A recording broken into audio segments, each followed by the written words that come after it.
Fala pessoal, tudo bem? Uma honra ter vocês aqui de novo. Esse é o nosso quarto episódio do nosso curso Biomecânica e Longevidade, nos quais a gente vem aí, né, a cada aula desbravando os assuntos da longevidade. E caso vocês tenham perdido alguma aula que a gente tenha dado, hoje nas nossas mídias sociais do Instagram, tanto no Fábio Rodrigues J quanto no Onway Underline Education, vocês conseguem estar acessando a playlist das nossas aulas e conseguindo aí acompanhar todo o nosso curso para aqueles que perderam alguma aula. Lembrando que as aulas são disponibilizadas às terças, a gente ainda está em fase de liberação das aulas, e a nossa live de comentário dessas aulas é feita na quinta-feira. Terça às 8 da noite a gente libera uma aula, quinta às 9 da noite a gente comenta essa aula em live que estamos aqui agora. Lembrando que essa live ela pode ser assistida no nosso canal do YouTube, Onway Education, ou no Spotify, ela pode ser ouvida por vós no Onway Cast, onde vocês também encontram as lives anteriores e os comentários das aulas anteriores. Quem acessar o link lá da minha bio vai ver uma sequência de cursos, dos nossos cursos de pós-graduação. Lembrando também que esses cursos de pós-graduação estão com inscrições abertas agora para 2024. A gente vai mudar o lote em breve. Então, aqueles que têm interesse de fazer, de se especializar, de se tornar especialista em alguma área, façam inscrição para pegar o valor do primeiro lote, que é um valor que tem um desconto bem significativo, né? Lembrando que a gente tem 3 cursos de pós-graduação hoje, o curso de biomecânica clínica, o curso de treinamento de força e também o terceiro curso que conjuga fisiologia e nutrição esportiva. Corre lá, aproveita, grande chance para mudar a sua carreira aí com os novos conhecimentos que a gente passa para vocês nesses cursos, né? A gente já tem aí mais de 300 alunos formados e alunos que trazem para a gente um feedback maravilhoso em relação ao conteúdo do curso.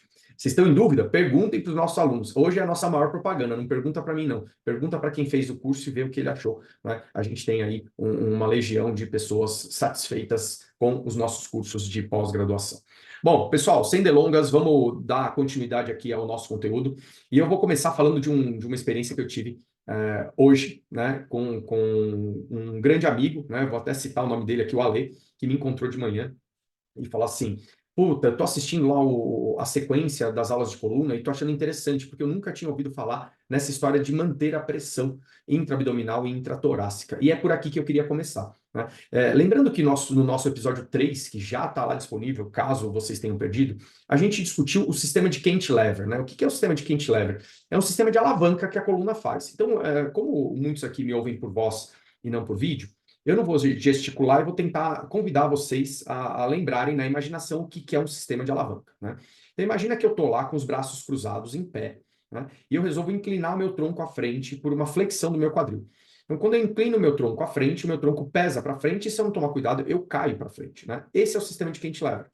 É uma simulação de gangorra, onde eu inclino o meu tronco para frente e ao inclinar meu tronco para frente, eu sinto uma contração na minha coluna lombar. O que o sistema de cantilever trouxe para a gente nos primeiros estudos de biomecânica? Ele trouxe lá que quanto mais eu inclino o corpo para frente, mais eu contraio a coluna lombar, né? Se a gente pegar, por exemplo, uma pessoa que está com dor nas costas, ela vai ter pavor de executar esse movimento. Ela não vai querer executar esse movimento. Por que ela não vai querer? Porque ela tem medo de quebrar a coluna, né? E acho que esse é o grande ponto que a gente tem que começar o assunto de hoje. O modelo de cantilever, ele se baseou numa situação muito simplista do nosso corpo, como se o nosso corpo tivesse só uma coluna e um quadril, né? E a gente sabe que não. Existe um grádio costal, existem pulmões, existem mediastino, diafragma, vísceras, fígado, estômago, intestino, que formam ou uma massa insuflante, que é o caso dos pulmões, ou uma massa densificada, que é o caso das vísceras abdominais. E dentro dessas duas massas, a gente preenche um vazio que existe dentro do nosso tórax e também dentro do nosso abdômen. Então, se a gente for pensar que quando a gente inclina a coluna para frente, essas massas estão projetadas à frente, como se fosse um modelo, né, de uma bola abraçada na nossa barriga, que impedisse que o nosso tronco fosse à frente, a gente poderia dizer que o modelo de cantilever não se adequa ao modelo real do corpo, tá? Vou convidar agora vocês a pensar o seguinte: eu vou pegar 2 bolas de aproximadamente 30 centímetros de raio, 2 bolas de basquete, vou colocar uma no meu peito, uma na minha barriga, vou segurar essas bolas na frente e vou fazer o mesmo movimento de inclinar o tronco para frente. E quando eu inclino o tronco para frente agora, essas bolas vão tocar na minha coxa e vão impedir que o meu tronco continue flexionando para frente, como se fosse uma massa que impedisse que meu corpo caísse para frente. Esse é o sistema de pressão que a gente tem, tá? Então, nesse exemplo bem simplista, a gente tem que entender que a complexidade do nosso corpo faz com que exista um sistema muito mais dinâmico, muito mais complexo para evitar que a nossa coluna quebre enquanto a gente inclina o corpo para frente.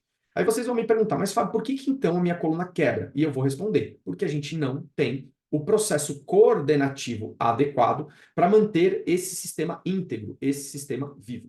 E aí tem dois caminhos que fazem esse sistema se perder.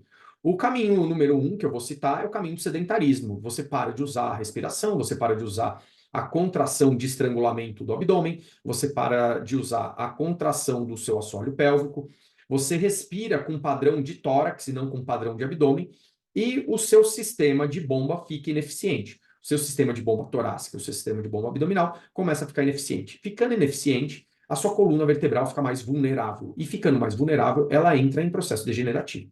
Tá?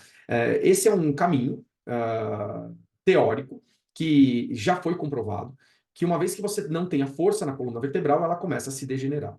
Beleza? Uma outra coisa interessante é quando a gente usa demais a coluna. Né? Eu vou me degladiar com uma carga que é superior àquilo que a minha capacidade pode aguentar. E quando eu falo de capacidade, eu posso falar de capacidade de força coordenada, eu coordeno todo o sistema, mas a minha força é insuficiente para vencer aquela tarefa, ou uma incapacidade de força por um processo descoordenado. Né? Eu até conseguiria executar bem aquela tarefa se eu tivesse com todo o meu sistema em plena harmonia de coordenação. Como eu não sei fazer isso, eu acabo perdendo essa condição, e perdendo essa condição, eu machuco a minha coluna. Né? É aquela famosa situação onde você vai agachar para fazer alguma coisa, você trava as costas e fica ali naquela região, né? Agachado e sem conseguir fazer movimentos.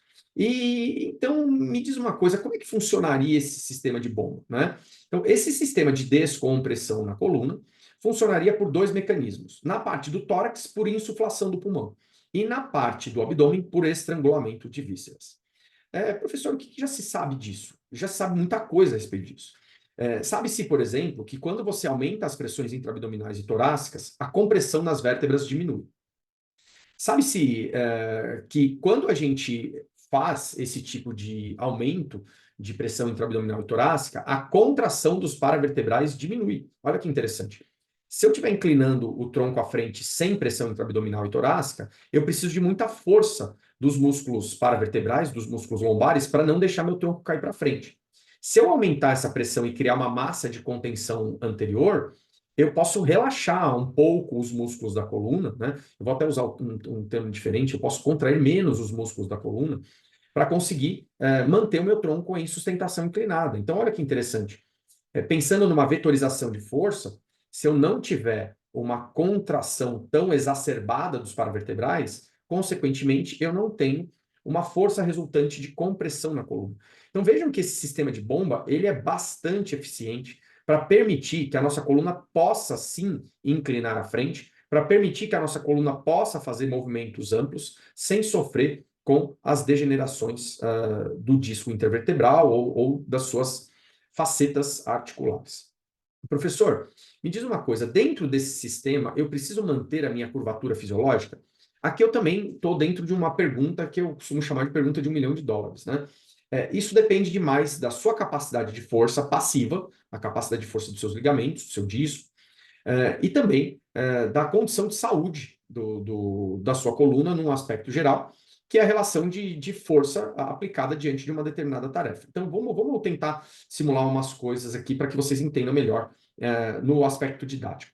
Imaginem que quando eu inclinei para frente, eu não tenho uma carga grande nas minhas costas, não tenho uma carga grande na minha mão, e eu posso ir perdendo as curvas naturais da coluna, eu posso ir flexionando a coluna, enrolando a minha coluna para frente como um caracol. Nesse momento, eu estou desligando os músculos, né, e estou soltando a minha coluna para frente, deixando com que toda a carga de inclinação da frente do meu tronco fique tracionando a minha coluna, fique inclinando a minha coluna e comprimindo os meus discos. Quanto pesa o meu tronco e quanto de carga eu vou ter ali? Né? Eu posso garantir para vocês que se a sua coluna for saudável, você vai ter uma carga que não vai ser capaz de destruir seus discos. Professor, e se eu pegar alguma coisa no chão e tentar levantar com a coluna em caracol? Se essa carga não for tão grave, tão pesada, né? Se a massa dessa carga não for tão grande, ao ponto de superar a resistência do seu disco, não vai acontecer nada com o seu disco, né? Existem levantadores de peso profissionais que conseguem fazer esse movimento de caracol carregando aí 180 quilos na mão. Não é a realidade da nossa população. Mas na nossa população existem muitas pessoas que inclinam a coluna para frente para pegar determinadas cargas e sobem de lá com total saúde da coluna. O grande problema é quando os filósofos, né, das mídias sociais postam aqueles vídeos onde o sujeito está inclinando a coluna para levantar peso, está conseguindo vencer o peso e fala assim: ah lá, tá vendo? Você não precisa manter as curvas da coluna. Ele não precisou manter, por quê? Ele estava numa contração grande, ele tinha a pressão intraabdominal, ele inclinou a coluna, mas isso não foi capaz de vencer o limite da coluna dele. A força muscular dele, a pressão intraabdominal, a pressão intratorácica, mesmo perdendo a cela da coluna lombar, acabaram dando conta de proteger a coluna, né? Agora, você pega um sujeito que está lá com a coluna lombar danificada, sentindo dores, e pede para ele inclinar e fazer esse movimento, com certeza ele vai exacerbar a dor dele. Ou você pega uma pessoa enfraquecida e pede para ela fazer um trabalho braçal diário, né? Aquele dia ela resolveu fazer uma mudança na casa dela, e ela não manteve uma boa técnica da coluna, de proteção da coluna, sem sombra de dúvida, no final do dia ela vai estar com dor nas costas, né? Você pega pessoas que já têm retardo muscular de contração e pede para elas fazerem isso, ela pode gerar uma crise aguda de dor nas costas. Então, simplesmente taxar isso como certo ou errado é um erro grotesco dentro da literatura. Você tem que avaliar todas as condições e, a partir do momento que você avalia essas condições, você vai dizer se aquela pessoa precisa manter a sela lombar, precisa manter a curva fisiológica lombar para inclinar o tronco à frente ou não. Se ela consegue fazer aquilo com um ponto de maior relaxamento, sem gastar tanta energia para manter a coluna selada, né? E isso depende de uma avaliação ecossistêmica, né? Eu preciso ver a carga, preciso saber do indivíduo, preciso saber até que ponto ele consegue fazer, e assim eu vou ter parâmetros individuais mais assertivos diante disso.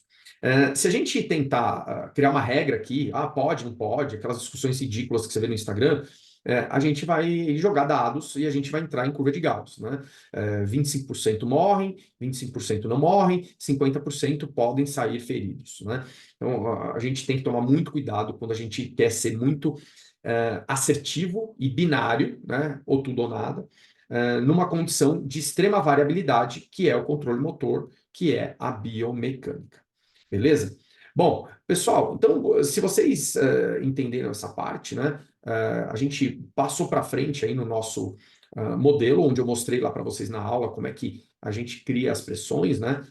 No tórax é pela insuflação, no abdômen é pelo estrangulamento, e eu mostrei para vocês um trabalho bem moderno de modelagem matemática, onde os caras simplesmente reconstruíram em 3 dimensões as características do corpo, né? E esses modelos, eles têm uma capacidade de explicar muito mais o nosso corpo do que aqueles modelos anteriores de Kent-Lever simplificados, que o nosso corpo era representado por 2 varetas, né? E a partir desses modelos, eu mostrei lá que o experimento de modelagem, lembrando que não é um experimento feito com humanos, ele é um modelo de simulação matemática, que na história da biomecânica acabaram se tornando muito mais eficientes, tecnológicos e assertivos, né? Mostrou para a gente que com pressão intraabdominal, o sujeito tinha uma diminuição da compressão da coluna vertebral, e isso era saudável para o disco, né? Eu queria citar rapidamente um teste que a gente faz, que é esse teste de caracol. Você fica em pé, solta as mãos na frente, inclina o tronco para frente e deixa envergar totalmente sua coluna, né? Que a gente chama esse teste de paradoxo da coluna vertebral. O que esse teste acaba mostrando, né? Ele acaba mostrando que pessoas saudáveis, quando inclinam para frente, não têm contração muscular lombar, né? O que significa não ter contração muscular lombar? Significa que você poupa energia, que você solta toda a carga em cima do seu disco e ele aguenta, né? E as pessoas que têm dor lombar? As pessoas que têm dor lombar apresentam, nesse mesmo teste, uma contração da musculatura lombar.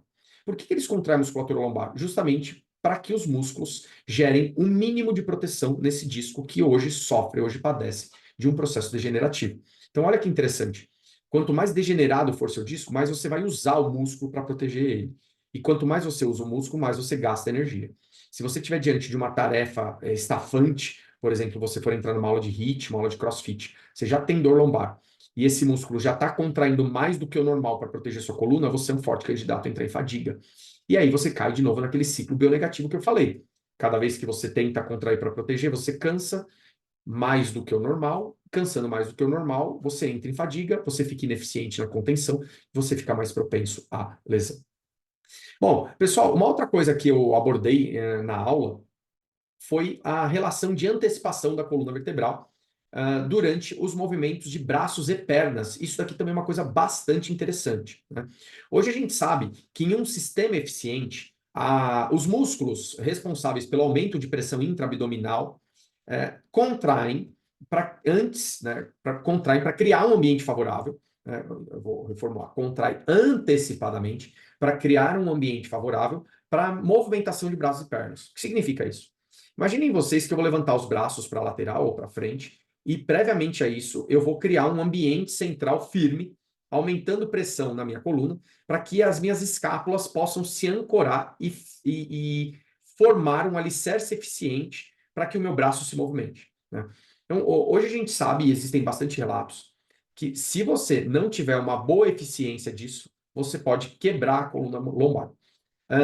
Haja visto um trabalho que eu mostrei para vocês, do começo da década de 20, onde pessoas que não tinham dor lombar tinham uma antecipação dos músculos que aumentavam a pressão intraabdominal quando eram solicitados movimentos de braço, né?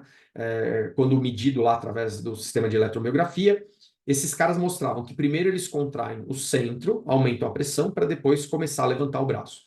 Isso tudo acontece em ordens de grandeza temporal bastante baixas, né? O que significa isso? Alguns milésimos de segundo antes de eu mexer o braço, eu já tenho contração dos músculos que aumenta a pressão.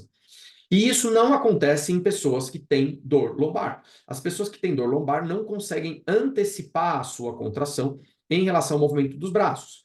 Quando eu levanto o braço à frente, eu crio uma alavanca e essa alavanca força a minha coluna. Isso faz também com que esse cara entre num ciclo bionegativo. Quanto mais ele mexe o braço, mais dor nas costas ele tem, mais degeneração nas costas ele tem, né? Mais tendência favorável à dor ele tem. E a mesma coisa acontece com as pernas, né? Antes de flexionar o quadril, eu tenho aumento de pressão intraabdominal. Antes de estender o quadril, eu tenho aumento de pressão intraabdominal. Antes de abduzir o quadril, eu tenho aumento de pressão intraabdominal. E pessoas que têm dor nas costas não apresentam esse padrão. Muito pelo contrário, elas movem primeiro a periferia e depois o centro. Mas, professor, e aí? Isso daí pode piorar quando, por exemplo, eu jogo carga axial? Sim, eu mostrei isso daí também para vocês. O último trabalho da sequência antecipatória de coordenação muscular mostra que antes de eu tocar o pé no chão, durante o caminhar, por exemplo, eu tenho contração intraabdominal. Essa contração é praticamente imperceptível para pessoas saudáveis que não estão prestando atenção nisso. E para pessoas que já desfrutam de dor lombar, resgatar a consciência disso é mais do que fundamental para que ela consiga recoordenar o sistema. Então vejam que eu estou entrando aqui numa situação não de quão forte é o meu músculo, e sim o quão organizada é a contração dos músculos do meu sistema, dos músculos do meu corpo. Uma ordem coordenativa antecipatória central pode trazer mais saúde para a sua coluna vertebral. E essa ordem coordenativa faz justamente com que eu tenha aumento de pressão e proteção da coluna vertebral. Então, dentro de um estado da arte, né, o que eu trago hoje para vocês? A gente já sabe que pessoas que têm falência de contração central acabam gerando mais lesões em membro inferior, que é o assunto da nossa próxima aula, quando a gente vai falar de osteoartrose de quadril e joelho. Pessoas que têm excesso de força em periferia acabam degenerando a coluna vertebral se essa não estiver equilibrada para suportar os torques da região de ombro, da região de quadril, da região de membros superiores e também da região de membros inferiores, né?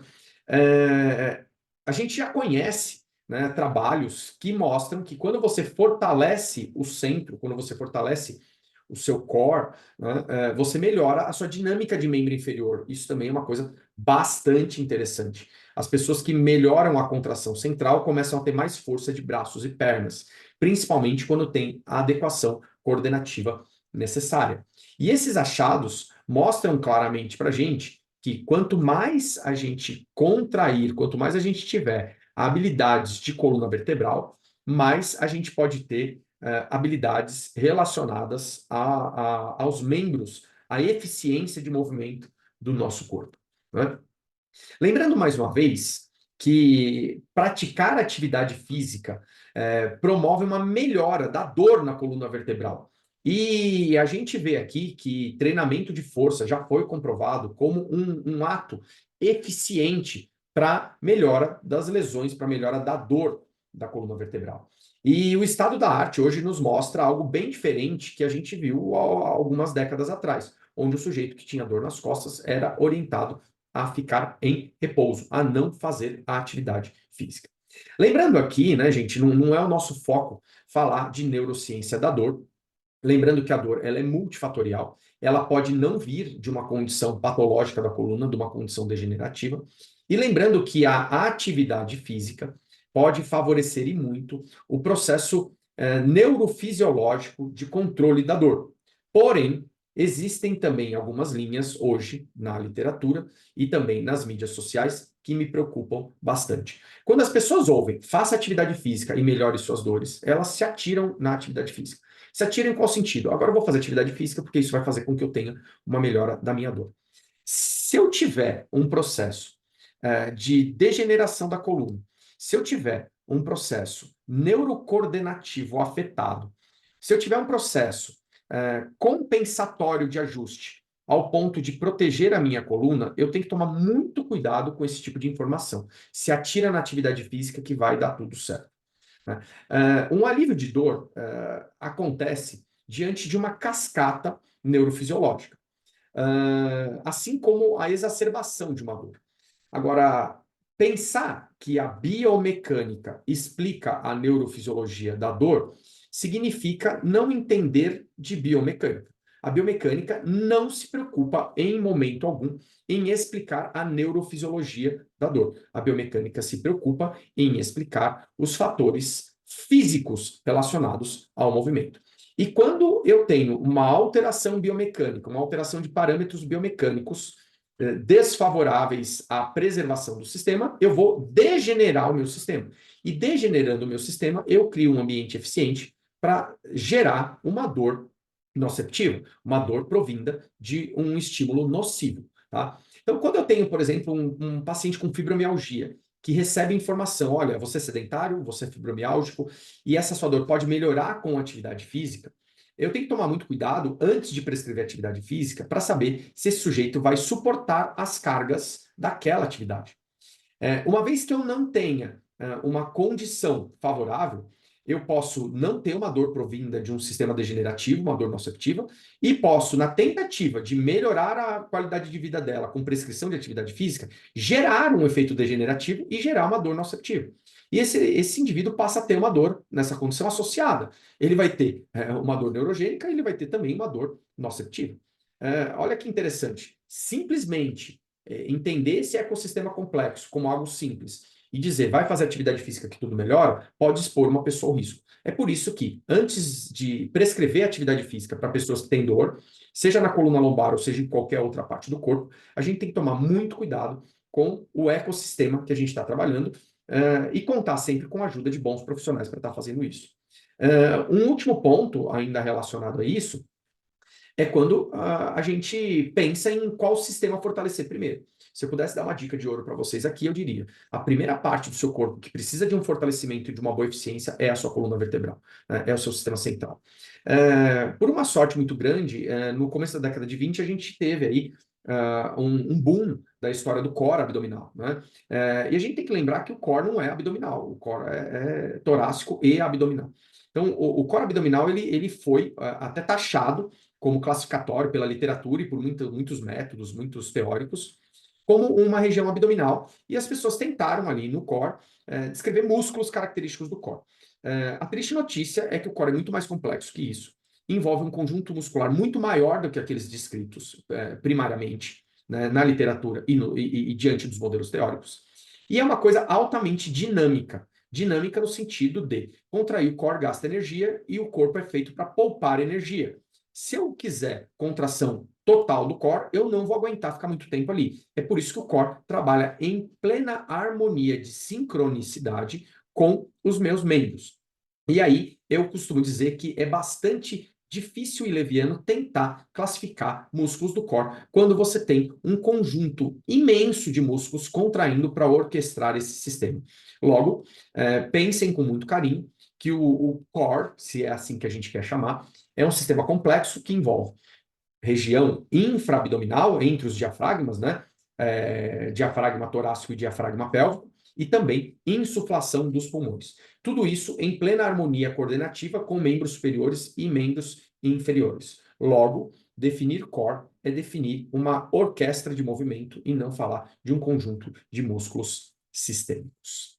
Bom, pessoal, eu acho que a gente conseguiu dar uma bela explanação aí para aqueles que nos ouvem hoje por voz, para aqueles que gostariam de um comentário sobre a nossa aula, do que a gente quis mostrar aí na nossa aula de coluna vertebral. Lembrando que a biomecânica da coluna vertebral é muito mais complexa. Você quer entender mais disso? Faça o nosso curso de pós-graduação sem medo, que eu garanto para vocês que você vai sair entendendo muito mais de coluna do que vocês ouviram falar até hoje, né? Assim como de quadril, de joelho, de sistema de membro inferior, membro superior, de treinamento. A gente preparou com muito carinho esses cursos para que eles sejam, sem sombras de dúvidas, cursos cabeça de mercado, né? Não estou aqui para classificar o que é melhor ou o que é pior, mas uma coisa que a gente faz com muito carinho é que eles tragam as melhores informações hoje que nós temos no mercado. O nosso foco aqui era justamente alertar vocês e não aprofundar o conteúdo, mas eu espero minimamente ter acendido uma luzinha aí na cabeça de vocês relacionado ao como a coluna se comporta de uma forma bastante diferente dos nossos livrinhos de graduação. Beleza, pessoal? Obrigado mais uma vez. É sempre uma honra estar aqui com vocês nesse momento, né? Nesse momento solo. É difícil a gente falar direto sem perder uma linha de raciocínio. A gente tem mais ou menos um guia, mas não tem um texto preparado. E é sempre muito bom receber a presença daqueles que ao vivo nos ouvem e que dão uma vida maior para que a gente consiga explanar com maestria aquilo que viemos como missão a trazer para vocês. Beleza, pessoal? Encontro vocês na próxima aula. Não se esqueçam de mandar as dúvidas que vocês têm nos nossos vídeos, nas nossas lives, porque isso ajuda bastante a guiar o conteúdo para vocês que hoje nos assistem. Pessoal, quem não fez inscrição na pós, faz inscrição, dá tempo, não perca essa oportunidade, não percam a oportunidade de aprender bastante com a gente. Beleza? Lembrando que eu sou só uma testa de ferro aqui, existe um conjunto imenso de professores por trás, pessoas do mais alto gabarito para trazer o melhor que vocês merecem. Pessoal, lembrando sempre que o Deus daqui salda o Deus que habita em cada um daí. Obrigado por mais esse dia, obrigado por nos ouvir aqui mais uma vez. Nos encontramos na nossa próxima edição. Valeu, namastê!